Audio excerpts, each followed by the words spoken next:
Patutnya aku post konten panjang ni semalam. Memang sebelum-sebelum ni pun aku akan post konten pada hari Isnin. Tapi aku ni masih lagi dalam proses recovering.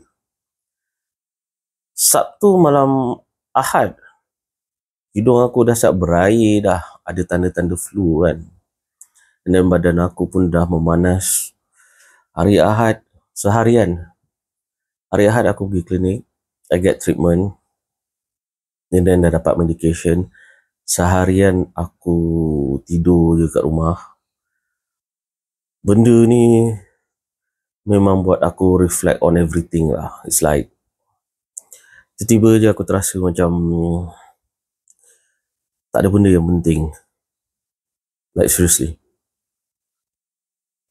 Aku tak rasa ada apa-apa eksternal yang penting, melainkan aku nak sihat semula dan aku boleh bangun dan boleh berjalan dan buat apa yang aku nak on that moment. Hari Isnin aku dah boleh bangun tapi tak 100%. Selera dah datang. Hari Ahad selera tak ada langsung. Nak makan sikit, cicip-cicip sikit pun luah balik.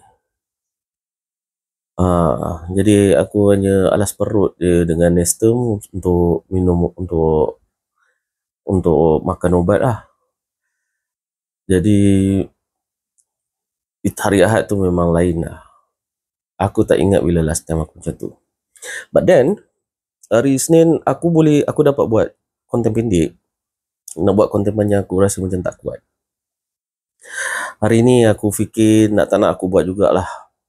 Sebab kalau aku tak buat, kalau aku buat besok Rabu, nanti Jumaat aku nak post lagi kan.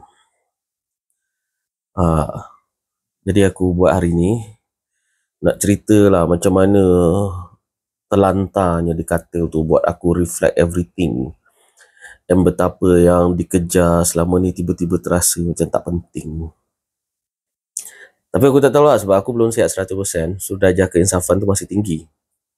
Tak tahu lah besok lusa aku dah boleh berlari di tengah panas. Mungkin aku lupa semua benda ni. And of course kalau benda ni aku tak record, dengan simpelnya dengan mudahnya aku akan dismiss apa-apa allegation berdasarkan apa yang aku pernah cakap kan. But never mind. This is something to ponder. Maybe in next few years, next few months, next few weeks, bila aku tengok balik, aku akan ingat balik momen macam ni. Anyway, growth. Sebab aku sakit, aku macam seketika aku tak peduli dengan apa yang terjadi kat social media. And buat pertama kali aku tak post konten selepas aku post konten secara konsisten setiap hari. Hari Ahad tu aku tak buat konten. Adalah split second aku rasa macam aku kena paksa diri juga untuk buat, but I'm going to look very ugly on camera kan. So aku skip satu hari. Aku baru check analytics. Apparently untuk channel YouTube ni adalah pertumbuhan. Dah lebih daripada 100 share. I don't think 100 share, I think 1000 share. Aku kena check balik. But then dah lebih daripada 1000 likes, which is okay. That means adalah orang suka konten aku kan. Hopefully they watch from the beginning till the end. Untuk TikTok, apparently walaupun aku skip satu hari, orang still like and save video-video lama. Video lama as in video minggu lepas.